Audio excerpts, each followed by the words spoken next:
शुभलक भाइयों नमस्कार। मैं डॉक्टर सतीश पोगनोळे। मैं आज आपसे ट्रांजिशन पीरियड यानी जो संक्रमण कालावधि होता है, ये संक्रमण कालावधि के बारे में जानकारी साझा करता हूँ। तो इसमें हमें जो आम तौर पे जो बीमारियां होती है उसके छुटकारा कैसे पाया जाए, उसका क्या प्रबंधन करना चाहिए, तो इसके बारे में मैं आपको बताता हूँ। तो ये जो भाइयों संक्रमण पीरियड है, ये कालावधि यकीनन डेयरी गाय के जीवन का सबसे महत्वपूर्ण चरण है। 6 सप्ताह का ये अवधि एक गहन शारीरिक बदलाव को दर्शाती है, क्योंकि गाय गर्भावस्था के गर्भावस्था के अंतिम चरण से स्तनपान की मांग में प्रवेश करती है। इस समय के दौरान डेयरी गायों को महत्वपूर्ण चयापचय और शारीरिक चुनौतियों का सामना करना पड़ता है, क्योंकि उनका शरीर दूध उत्पादन के लिए तैयार होता है और शुरू करता है। तो भाइयों, यहाँ पे हम देख सकते हैं कि बछड़े के जन्म से 3 सप्ताह पहले और 3 सप्ताह के बाद जो पीरियड है वो ट्रांजिशन पीरियड है। इस सप्ताह के दौरान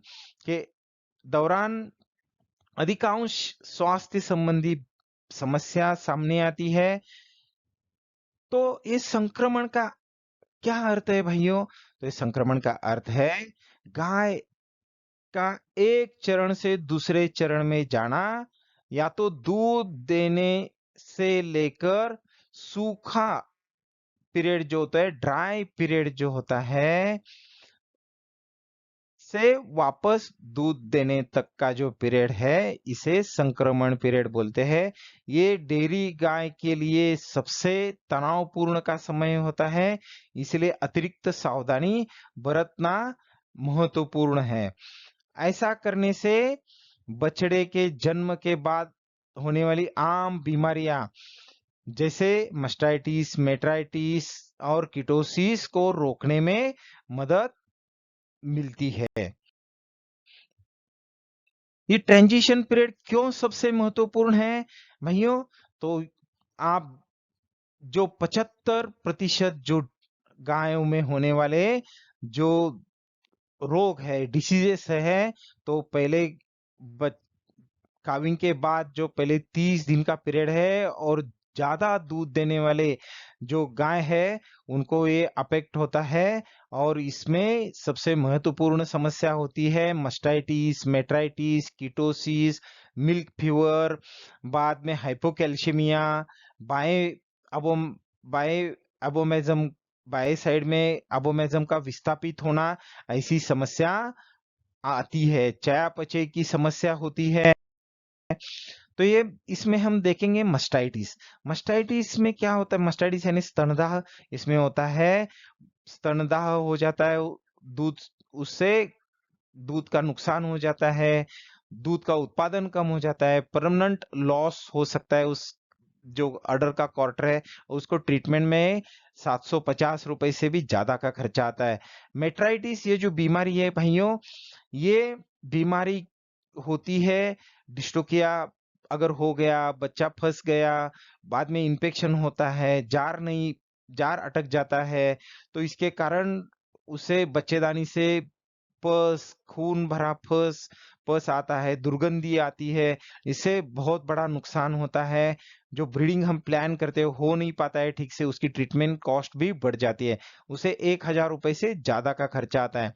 कीटोसिस ये जो बीमारी है, ये बीमारी ज्यादा दूध देने वाले गायों में उनको उनके बॉडी का फैट एक बार यूटिलाइज हो जाता है, तो गाय अचानक से खाना खाना बंद कर देती है, दूध उत्पादन कम हो जाता है, और उसका जो सांस और जो पेशाब है उसको स्वीट स्मेल आता है। तो ऐसे गायों में उपचार करने के लिए 580 रुपए से भी ज्यादा का खर्चा आता है। तो यहाँ पे मैं आपको बताना चाहता हूँ कि जैसे वॉलंटरी वेटिंग पीरियड होता है, जो 60 से 90 दिन का पीरियड होता है, उस दौरान गाय नॉर्मल ईस्ट्रस साइकिल जो होती है उसमें आनी चाहिए।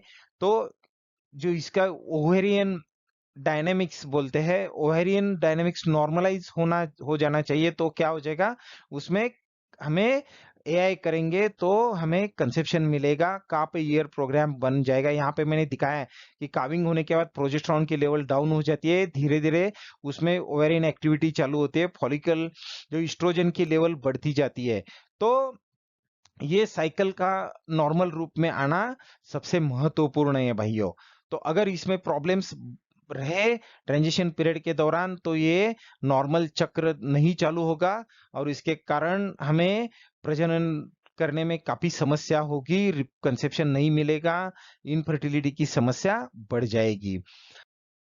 तो ये जो समस्या है, इसे छुटकारा हम पा सकते हैं, जरूर पा सकते हैं भाइयों। तो इसके लिए हमें क्या करना पड़ेगा, तो हमें ऐसे बुल का चयन करना चाहिए जो बुल को ट्रांजिशन राइट मिले हैं। ट्रांजिशन राइट यानी जिसको ट्रांजिशन राइट के स्टार मिले हैं।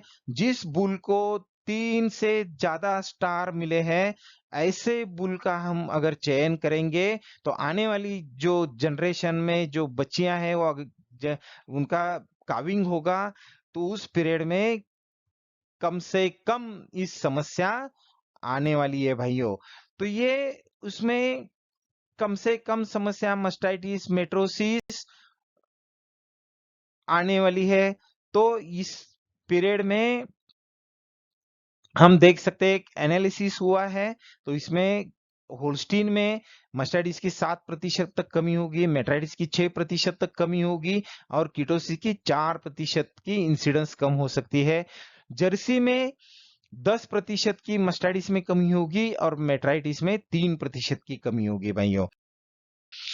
तो यहाँ पे हम देख सकते हैं ट्रांजिशन राइट, ये जो एबीएस का रियल वर्ल्ड डेटा यानी लगभग 34 मिलियन गायों का रिकॉर्ड जो लिया हुआ है, रियल वर्ल्ड रिकॉर्ड है डेटाबेस के ऊपर, उन्हें बुल को ट्रांजिशन राइट्स का स्टार रेटिंग दिया जाता है। ये सबसे महत्वपूर्ण है भाइयों। तो ऐसे बुल्स का चयन कीजिए जिनका 3 स्टार के ऊपर उनको 3 या 3 स्टार के ऊपर उनको रेटिंग मिला है। तो ऐसा चयन करेंगे तो आने वाली जनरेशन में हमें अच्छी बच्चियां मिलेगी, वो ट्रांजिशन पीरियड में अच्छा काम करेगी। तो इससे क्या होगा, कीटोसिस की कमी होगी, मेट्राइटिस का इंसिडेंस कम होगा, मस्टाइटिस कम होगा, उसके जो ट्रीटमेंट के ऊपर खर्चा कम होगा और आपकी आमदनी बढ़ेगी। तो भाइयों, एक हमारे पास कौन से ऐसे बुल है जो मैं रेकमेंड कर सकता हूं। सबसे पहला है स्पाइक बुल, इसको 4 स्टार रेटिंग मिल चुका है भाइयों। दूसरा है हैमर और तीसरा है आर्मडा। इन दोनों बुल को 3 स्टार रेटिंग मिल चुका है। तो इनका अगर आपके गायों में इस्तेमाल करेंगे तो आने वाली बच्चियां ट्रांजिशन पीरियड में बेहतरीन परफॉर्मेंस करेगी। जर्सी में मैं आपको बताना चाहता हूं, हमारे पास जो रोमियो बुल है, इंपोर्टेड बुल है, सबसे बढ़िया बुल है। इसको 5 स्टार रेटिंग मिला है भाइयों। और बून, लोगन, लियो ये 4 स्टार रेटेड बुल है। तो इनको ट्रांजिशन राइट्स प्रदान किया हुआ बुल है। तो ऐसे बुल का आपके ब्रीडिंग गायों के ऊपर फार्म में अगर आप इस्तेमाल करेंगे तो आने वाली बच्चियां बहुत ही अच्छा परफॉर्म करेंगी ट्रांजिशन पीरियड में, आप और आपका आमदनी बढ़ जाएगी भाइयों। तो ये आप जरूर ध्यान में रखिए। धन्यवाद।